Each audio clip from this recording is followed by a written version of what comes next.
Welcome to another episode of the Pineapple Perspective with Troy Hooper, sponsored by Pepper Lunch Restaurants. I am ecstatic to be talking with a phenomenal colleague, a great peer, and somebody I call a friend. This is Lauren Fernandez. Lauren, welcome to the show. Thank you, Troy. Right back at you, man. Awesome, awesome. Lauren, before we get into who you are, what you do, where you came from, and all your beliefs in life, please tell the world what hospitality means to you.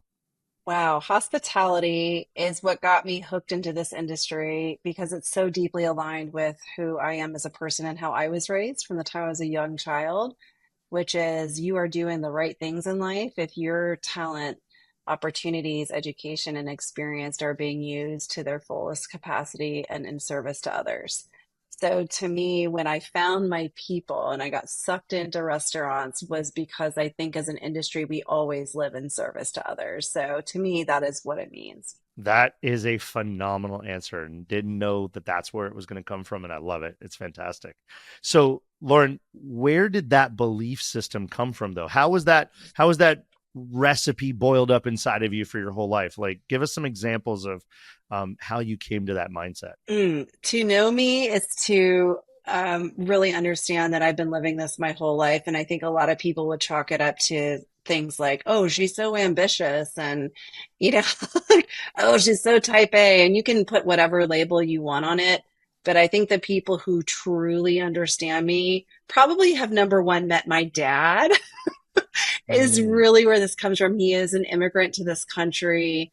And so my entire life, we were very aware of the fact that there was a struggle to get here, that my dad left everything behind in Cuba to live a better life here and to afford a better life for his family.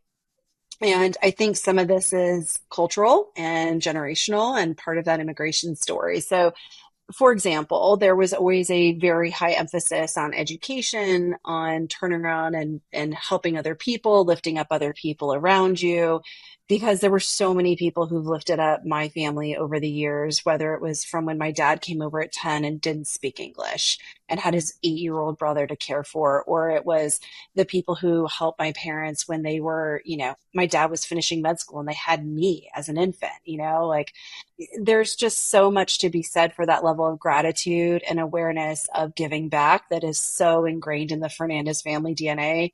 You can't unshake it.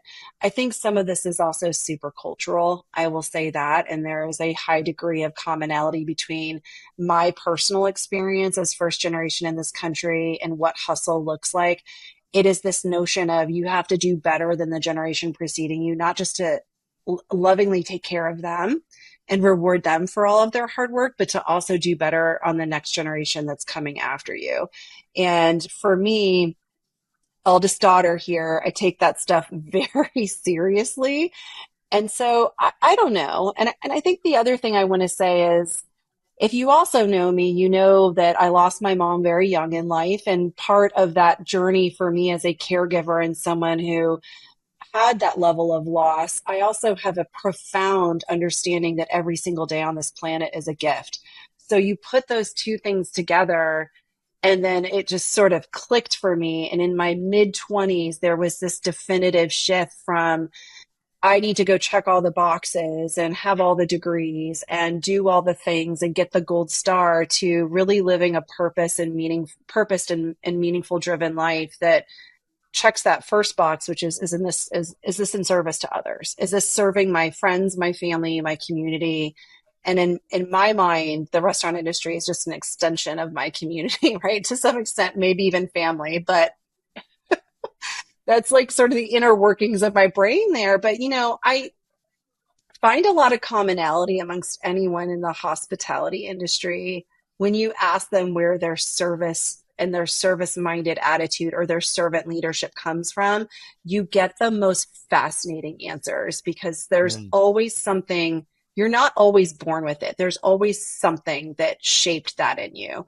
And I think if you can tap into that in anyone, whether they're an hourly employee, a manager, a founder, an owner operator, irrelevant, understanding where their soul is connected to this industry and where that tether comes from is super important. That is awesome. Thank you for being vulnerable and sharing a little bit more personal. I think I'm known for doing that occasionally, but you just inspired me to be thinking about how I might record more about my story, being an only child raised by Cubans in Miami, not of Cuban descent, but the entire community around me. I was raised in what is now Little Havana, and that was there for a long time, but it really changed as I grew up because of the geopolitical scenarios. And so, sort of secondhand, firsthand, like really adjacent ally kind of environment. I see that. I understand it.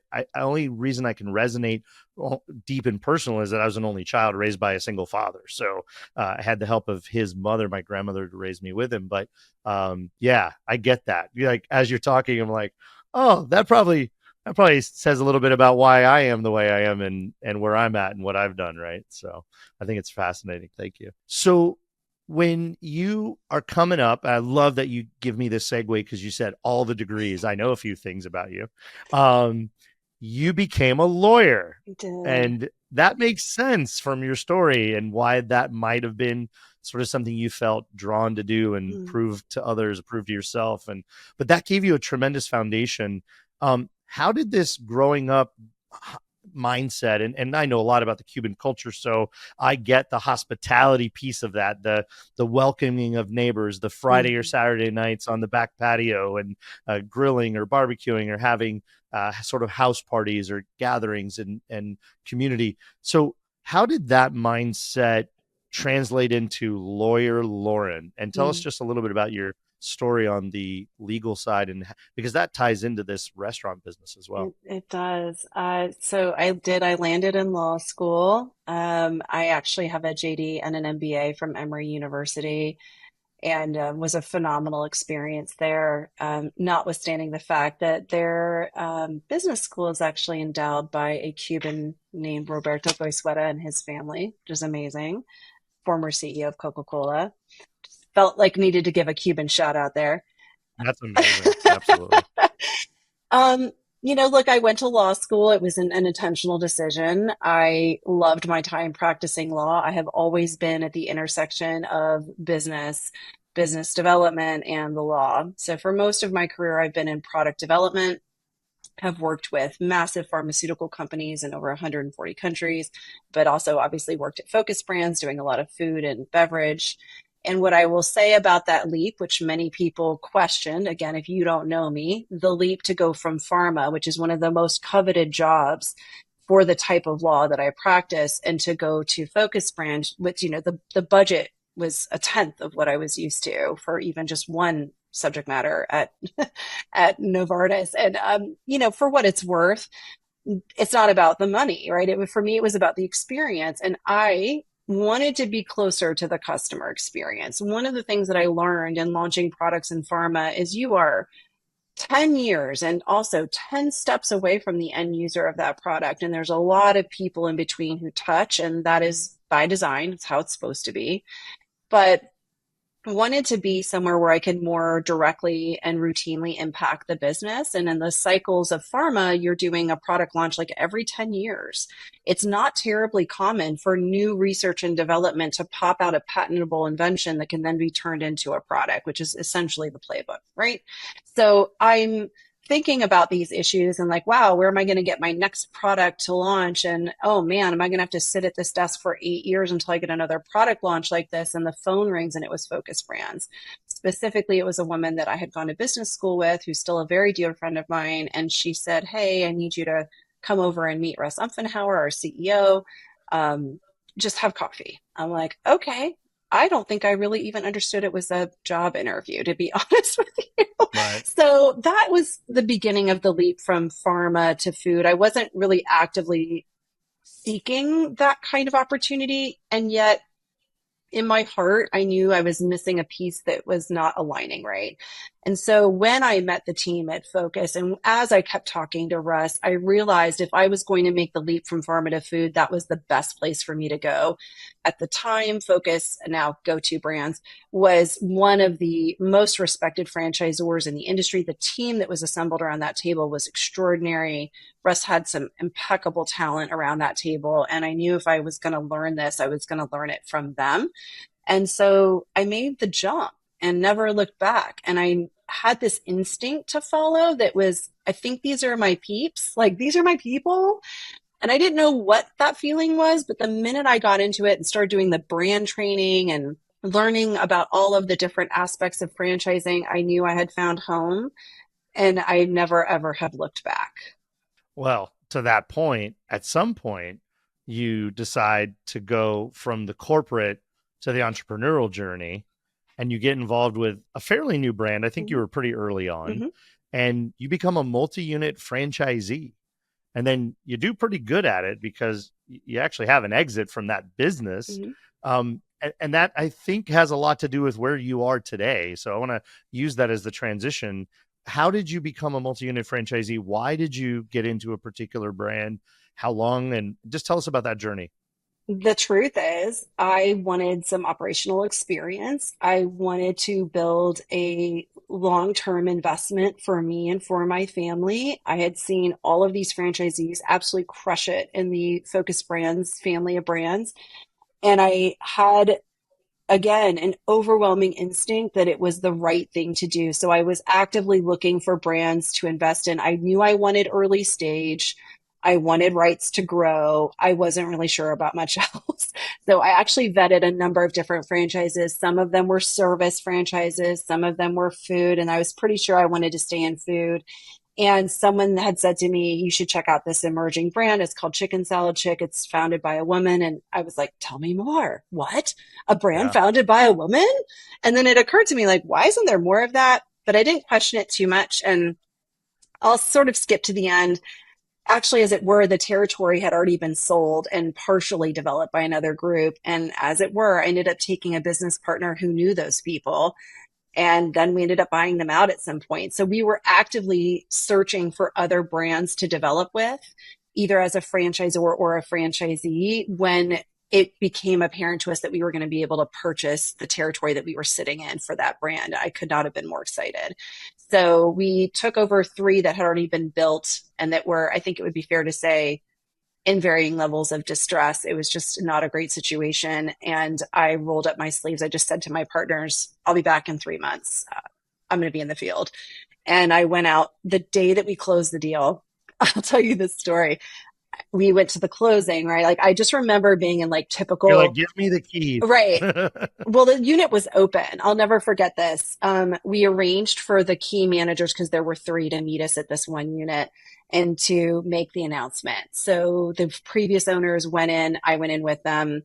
And I remember what I was wearing to this day. I was like in straight up corporate Barbie gear, like Oh, 100%, like high heels and the whole nine. And I did it on purpose because I wanted them to hear what I was saying. And I wanted them to understand that they were never going to see me dressed like that ever again, ever, unless it was a grand opening. Facts. So I showed up and I basically said to them, we're your new owners. And I know that you're looking at me and you're going to be like, who is this chick? And why is she coming in here to run this thing? And what does she know? She's a lawyer. I said, but I'm going to spend the next 3 months with you in the field. You're going to teach me everything I need to know. I'm going to ask a lot of stupid questions and you're going to help me be the best operator. And that's what we're going to do. And they were all kind of like, okay. So I had already completed brand training at that point. The next day was my first day in a pair of legitimate non-slip clogs, and I still lovingly have the same pair. No joke. They are molded to my foot. I'm never giving those suckers up. Um, and that was the beginning of that journey. And over the course of the next 2.5 years, we didn't just figure it out. We became exceptional operators and we're one of the best in that system. We're putting up double digit comp growth year over year. We built a catering program. We were testing delivery. We just continued to show up and be the best franchise partner that we could be for the brand, up to and including the moment where we realized if we continued to sit on the territory, we would be impeding the brand's ability to move the headquarters to Atlanta. and to take over our stores. It was necessary at some point to exit to the benefit of all parties involved. It was very fortuitous. It just worked out. The timing was excellent. We left in 2018. And I think when we joined the system, one of my first units was unit number 6. The last unit we opened was unit number 98. So that was like very early in the brand's trajectory. And at that time, I think we controlled about, I want to say like 18% of the franchise system. So it was a significant acquisition for them. And for us, we had done our part. I felt really good about it. I feel like we left them in really good hands. Obviously, it's the franchisor. And I guess that was the genesis also of a lot of what I saw, learned, and experienced is now so heavily imprinted on Full Course. I can honestly say Full Course would not look the way it does today if I had not walked several hundreds of miles, if not thousands of miles in those shoes as a franchisee and an owner operator. That's the perfect transition, because that's where I wanted to go next. Is my question was going to be, then what? So you exit from this, you have this phenomenal experience, you excel at this, you help a brand build through really one of the most critical periods of any brand. And, it's basically 10 to 100, right? And it's in a short period of time, which I'm sure there's a lot of growing pains on all parts. But so we've got your journey up into this. Mm-hmm. So then what? What happens after Chicken Salad Chick, and how do we get from that moment to the genesis of Mm-hmm. Full Course, and then tell us what Full Course is? Yeah, thanks, Troy. Listen, I had that moment, and this is important for everyone to understand. Like, I'm again first gen in this country. There is nothing more critical than setting up future generations for success. So to have a liquidity event and be 40 and sitting there thinking like, what do I do with my life now? And, let's be clear, it wasn't like I was never going to work again. Again, if you know me, that's not going to happen. But, it was a significant amount of money. And I had all the things I wanted to do to help my family kind of mapped out and laid out. And I'm sitting there on a much needed sabbatical, which I probably have never stopped working since if I want to go back, probably 13 or 14. So to have a dedicated amount of time off for me to breathe, put the parentheses around the entire experience, and to really digest what I had learned and internalize it was necessary. I don't think that you get the impact of all of the learning in a situation like that unless you give yourself chance to process. And I announced publicly to anyone who cared that I was taking 3 months off. Don't call me, don't write unless it's an emergency and you don't know how to open the safe, whatever, like fine. But I was off. And then I actually took 6 months, which turned out to be a little bit almost a year, where we were actually in the early stages of Full Course in stealth mode. What happened was I was sitting around processing, and I realized that I had several choices in front of me. One was to sit on my butt and coast, which we know probably not going to happen. Two was to use the money to go and double down on another emerging brand and become a multi-unit franchisee again, copy, paste, repeat. I'd done it once. I could do it again. No pasa nada. But the big whammy on the table was C, which was the vision for Full Course. And I remember, I've told this story a couple of times, but I credit my husband with this because we were sitting on the dock. We were talking through what comes next for Lauren, what would make us happy, what would make me happy. And he said, I laid out for him what I wanted to do, which I said to him, there's no universe where just any private equity firm would write a check to do the things that I want to do regularly and routinely, to put the money into investments that are underrepresented by minority, female, immigrant, veteran, founder, whomever, right? Just the brands that need that shot. You can't also just hand them a check. You've got to support them operationally, but not take over the business. And then you've got to layer the growth consulting on top of it and all that expertise. And then we have to figure out a way to like mentor and grow people. And I was like, I just don't see how this all comes together unless we do it like this. And I said, like, I laid it out. I'm like, it's got to have education, and it's got to have ops support, and it's got to have development strategies and execution for that. And more importantly, it's got to have an equity fund behind it that we control. And he knew where it was going. He freaking knew. He looks at me and he goes, are you suggesting that we take the proceeds from the sale and push it back into this business? And I said, I think so.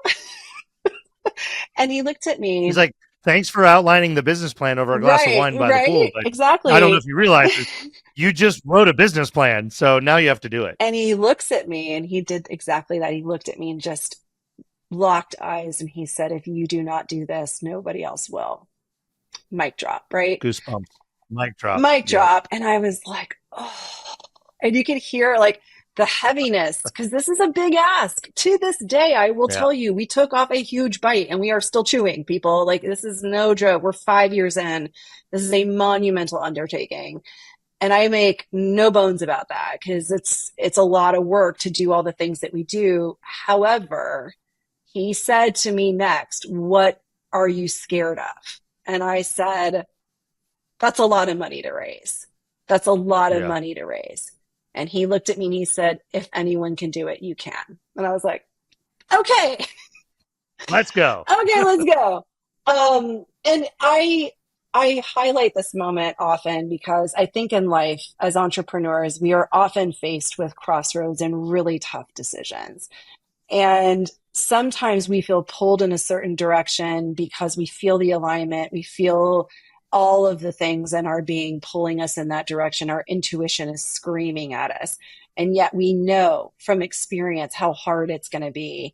And what I want to say to that is taking the path that's less traveled, taking the harder road, taking the higher path is always worth it because you aren't just about what you make in life. You aren't about how much money is in your bank account. You are about the mark that you leave on this world. And I look at this industry as a whole as one of the most important vehicles to be able to impact lives directly, immediately, and with great effect. And I think that you do that by not just investing in the right kinds of brands that do that as their purpose and mission, but investing in the people that make those brands go, right? I mean, even on its face, we're the third largest employer in the United States, right? Half of all Right. Americans report their first job is in a restaurant. How many amazing lives could we send out the door instead of just treating them like replaceable, disposable hourly labor? And I think if you shift your thinking to that kind of strategy, it doesn't just do well by your employees, it trickles down to the way that they treat your customers too. And that is how we infuse hospitality all the way through. It's honoring that we people need to come first and we put them first and then our investments second. And it always wins for us because there's nothing better than knowing that you did the right thing and it also wins financially, which is what we're also here for, right? We are Right. investors. So, That's an amazing story. Yeah, I mean, I definitely resonate with that. I think one of the mindsets I've always tried to maintain in myself, but also impart onto those who want to make a career out of this, the people that raise their hand and say, I'm in, this is what I want to do. Show me, teach me, put it in front of me is when you walk into your restaurant business of any kind and you look at everybody who's made a choice to show up that day, one, remember they made that choice. And two, remember that you're looking at a doctor, lawyer, astronaut, senator, like these folks are going to go on to do amazing things. And if you recognize that you have the opportunity to help them lay the foundational groundwork, right? Restaurants are not easy. There's a million lessons to learn as your first or early job or college job or out of college recently job type deal, that if you really approach it that way and you tell them that, hey, I know this isn't going to be your life. I know you have ambitions. And by the way, if you ask, they'll tell you, mhm. hey, what do you want to be when you grow up? Well, I'm going to be a such and such, or I want to be an entrepreneur, or I'm doing this. And they say, okay, here are the lessons that we can connect the dots on. You want to do that? Here's the things you can learn and do and prove and get, muscle memory and get some ethics and get some good work ethic out of it. And that will serve you really well when you go on forward, right? And I think having that mindset as a business owner, operator, manager, supervisor, whatever you are, looking at your people not as tools but as people, and looking at them as not what can they accomplish for me, but what can we give to each other that's mutually beneficial while we have time together.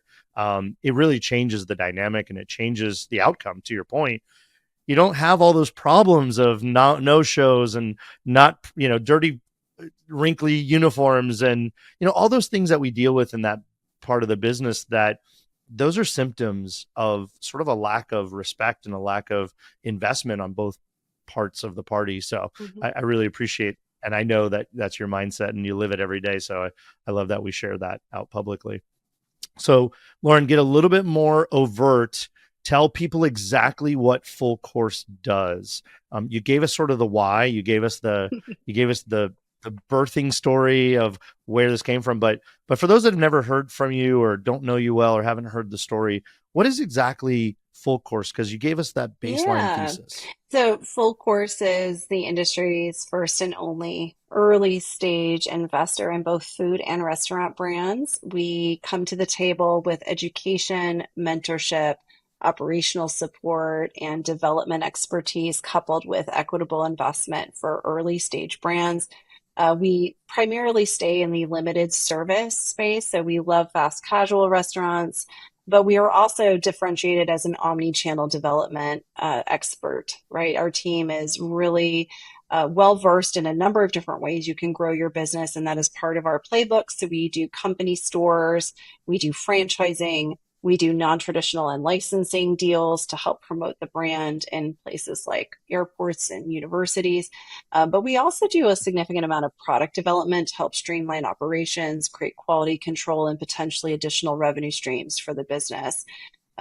We really feel strongly about investment in people, and that is shown not just through the fact that we have a nonprofit organization, the Full Course Foundation, that supports the industry at large with low to no cost training, but we also support the industry through a wide array of consulting services where we can serve as either franchisee training, primarily, where a lot of our work focuses on is leadership training, management training, or converting management to a franchisee if you have high potential employees. So we work with Yep. brands all over the United States from 2 to 2,000 plus units in that capacity. But we also do a lot of consulting in the growth arena. So whether that's product support, franchise support, licensing support, et cetera, to help brands figure out the right revenue channels for growth, alternative revenue channels for growth, and how to take growth that might have been plateaued or stalled and to rev it right back up again. That's amazing. That's a lot. There's a lot for a lot of things in there. That's phenomenal. I've never actually heard you describe it in the last couple of years exactly how it's evolved. We've been all watching from a distance, and I've always been a massive fan. You Thanks. know that I admire the playbook that you have put together, the blueprint you are creating, and I know that it comes from an absolutely authentic and pure place. It's not that you picked a niche market that was underserved. Like, you've lived that life, you understand it deeply, and you're coming to it with pure experience and intent. So Well, it's a yeah, thank you phenomenal for story saying to that. watch. Thank you for saying that, Troy. Yeah. And what I will say is, I think initially when we came out of the gate, we got, I don't want to say pigeonholed, but identified very quickly as a new type of equity in the space. The restaurant industry is overwhelmingly single unit in its nature. We often live in the world of chains and we forget that, but 70% of the million US restaurants are actually just a single unit location. And those locations are actually overwhelmingly independent. And so Yeah. when you think about it that way, that's an enormous potential market that's underserved with no capital solution. And so, yeah, arriving on the scene, if you will, in that emerging or nascent to emerging kind of category of less than 5 units, really, that's where the focus was for Full Course when we first came out. But realistically, we've always been a people first company, and we're one of the only, if not the only, equity firm in this space that has a full operational team as well as a development team and a nonprofit organization. So we're really trying to provide a complete and all-encompassing solution, not just for emerging founders, but We also obviously leverage all of those resources to the betterment of our clients in the industry who consult with us, or even the folks who just need coaching, which we provide through our foundation. What are some of the challenges that you see within your system, either be it consulting brands you're invested in, founders you're helping upskill, but also just from your connection to the rest of the industry as you observe, and you're obviously a very astute student of what's going on at any given time contemporarily in the industry. Tell me what you're paying attention to, what you're noticing, what might be concerning, what might be challenges that you're having to face, or you see that we're all sort of facing in a different way. Kind of bring to light what's on your mind. Wow, the biggest concern right now is the lack of available debt for franchisors, for restaurant brands and as a whole, for multi-unit franchise owners, for emerging franchise, franchisees, all categories, top to bottom. So realistically, I think there's a lot of pressure for growth and the right kind of growth to meet demand. Even when sales look soft, the reason in restaurants are a good investment in the mid to long term is simply put population growth. A flat year for restaurants is usually considered equivalent of the normal population growth. So anything between like 2 and 3% is considered flat, right? And above that is the real growth. So to investors who are looking at headwinds in a number of different industries, of course, it makes sense to double down on the third largest industry and contributor to GDP in the US, third largest employer in the US, and that you bank on the long-term success and growth of the industry. If we accept that as truth, the problem is that demand does not go away even when sales get a little soft. Eventually, people do have to eat. There will be some baseline of sales, and they will continue to go up and up and up year after year. If we cannot meet that demand, it creates other inequities in the marketplace, which then would, in theory, drive prices up even farther, for example, right? So when you have all of this latent demand, it creates unnecessary consequences. Where a lot of that demand is coming from is a little immaterial, but the bigger problem right now is we can't actually open restaurants as fast as we want to. So all the restaurant brands are getting the message, demand, demand, demand. Great. Where do we put the units down? Here. Perfect. Problems. One, there's no available debt, or the debt that's available is double-digit interest rates. And a lot of brands are not built for that in their unit level economics to support that kind of growth. And it's, again, could be company stores or franchise, it doesn't matter. Two, available real estate, there's almost none. It's like less than 4% vacancy across the US because we stopped building commercial real estate during the pandemic and we're still behind. So there's not enough actual restaurant space out there that is affordable. I should kind of caveat that. Of course, there's some vacancies, but they're ridiculously expensive. And again, just like the double-digit interest rate, the unit level economics of these brands are not designed to carry occupancy costs that are like 15, 16, 17% all in, right? I think the third problem is a 1-2 punch of construction loans are exorbitantly high, higher than even market.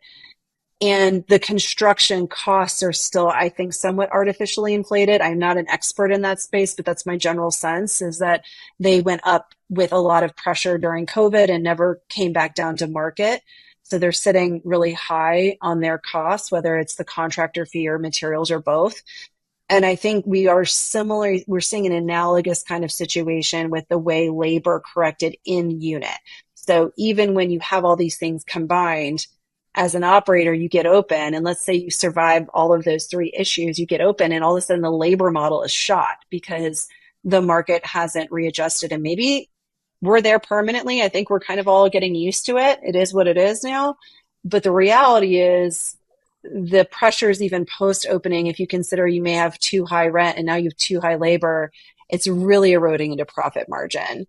And you can only take so much price before you get pushback. And that's what a lot of segments are saying right now. They've pushed too far. I think it's pretty clear the line the gauntlet has been thrown, and pushback has happened in the QSR space, Yeah. right? Because no, nobody wants to pay $14 for a McDonald's hamburger. You'll just go into your Right. local fast casual restaurant and get the same, right? So it is what it is.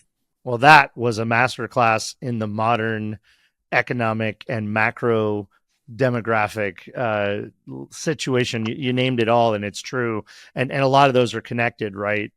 If you can't get real estate in a timely manner, and the real estate costs are higher, challenges, then the construction teams that do that kind of work don't have a lot of opportunities. So they go elsewhere and they work on new development or whatnot. It all feeds each other, which just drives up price and lengthens it out. It's been a huge challenge for us at Pepper Lunch to sort of have to wait for development. We have franchisees that are buying existing single unit family restaurants just to assume the lease, just to get the space. And so those are, again, ROI based issues. So all of that being true, tell me how you are overcoming some of that, or how you see any observations, either internally or externally, about some creative ways that some of these things are being overcome. Yeah, I think we're seeing the advent of private credit, which is people are getting a lot more comfortable with going to family offices that lend, or to ultra high net worth individuals or high net worth individuals to get what most people would, I think, consider like an angel investment. And people forget an Hmm. angel investment can be as much debt as it can be equity, right? So it's not always that you're giving up a percent of the company to that individual. They may just want to lend to you for 8 to 9 to 10%, and they're doing you a favor. And then if you don't pay it back, maybe it converts to equity, like a safe note. So there's a lot of interesting debt instruments kind of flying around right now that have different profit sharing mechanisms, that have longer term balloons, that are stepping into this space where we're not seeing traditional banks lend. That's really, really interesting. The other thing that you've probably seen a lot of, and some of it you may have heard of and seen publicly, and some of it may be happening and you haven't seen it, is crowdsourcing. So the idea that Yeah. you can go and put out either a debt or equity or blended debt and equity offer to your loyal fans or to your friends and family and run it through a crowdsourcing platform. Since that securities regulation in the United States has existed, we have seen that be a very successful tool for well followed and brands with very loyal fan base. A little harder to accomplish when you're the franchisee, or perhaps, and there's obviously some restrictions on that, or if you are a one off and it's your first unit and no one knows who you are. So Yeah. it's a possibility. There's lots of folks who've done it. There's folks who've done it well and some who haven't.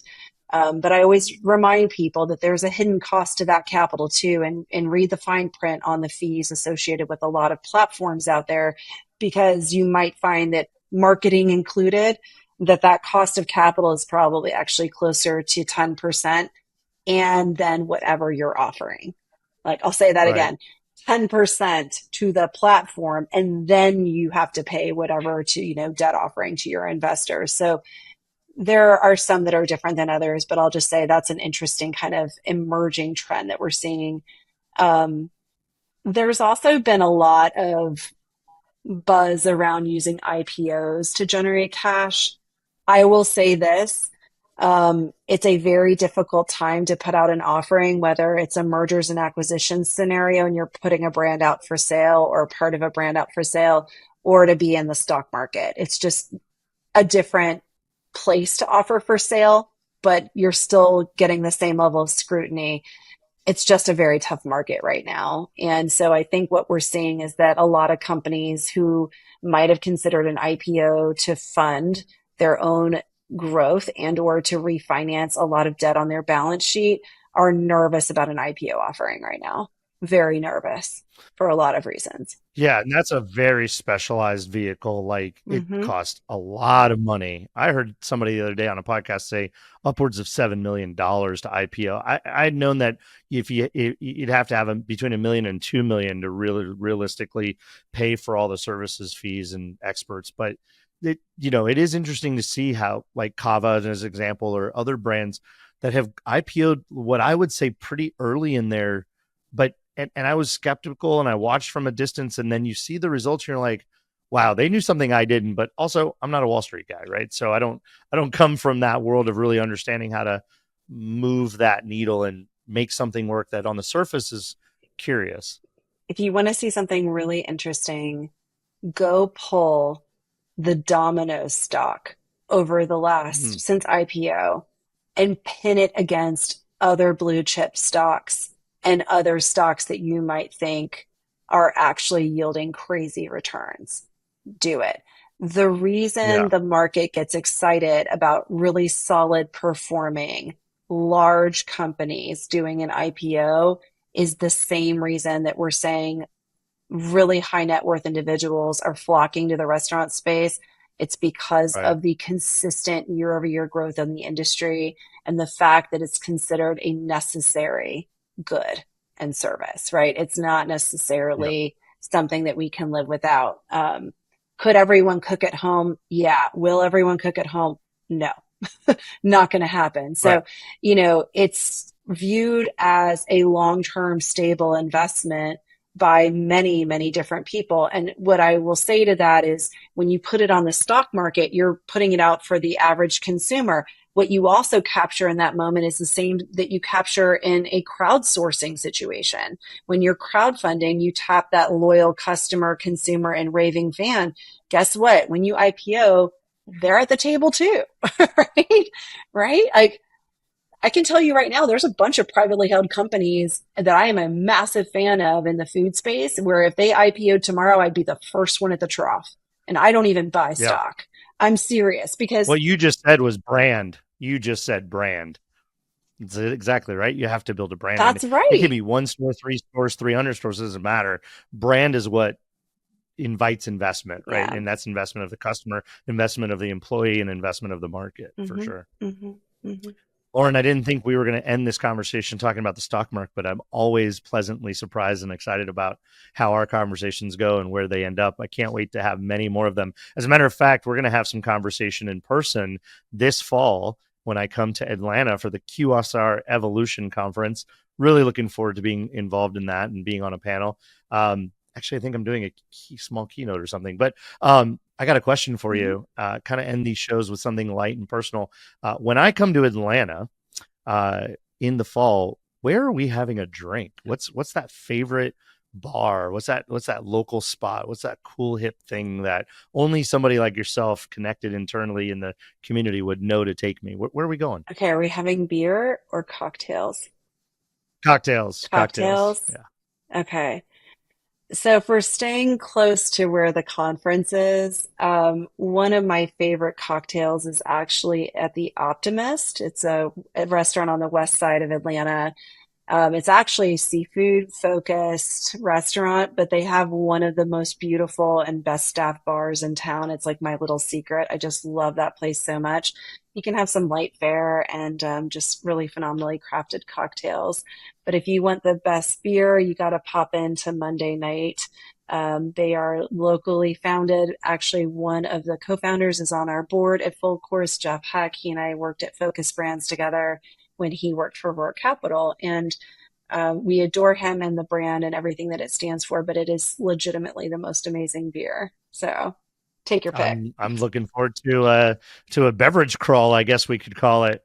And then my last question is I'm going to ask you out on a professional peer to peer date because being of a Cuban immigrant family, and I come to Atlanta where I know there's a handful of Cuban families. I need some good Cuban food. So just please agree that we can go and grab a lunch or a bite or something. Maybe when we're getting our cocktails, we'll stop by after drinking and get some really good Cuban food. I'll do you one better. I'll cook you some Cuban food. Oh my gosh. Game on. Wow.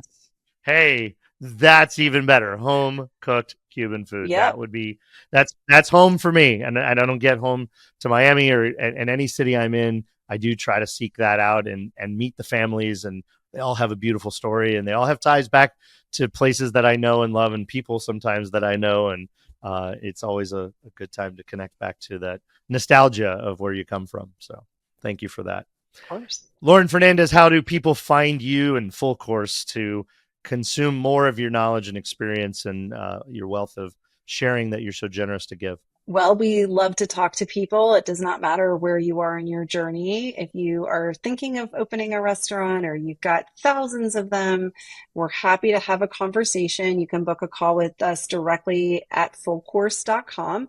We are very active on LinkedIn, as you probably know, Troy. So you can follow me on LinkedIn and see a lot of my thought leadership in this space and interact with me directly there as well. And we are on all other forms of social media as at Full Course Official.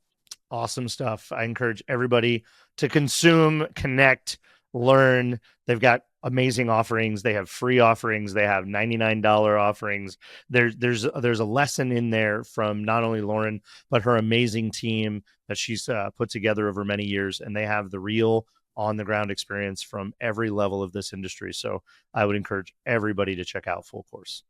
Lauren, thank you so much. I can't wait for the day we get to have you back on and get an update and talk about other things about what's going on in the industry and hopefully inspire and help others. Great to have you, and we'll see you soon. Thank you for listening to The Pineapple Perspective. If you loved today's episode, leave a review and a 5-star rating. I look forward to welcoming you back next time.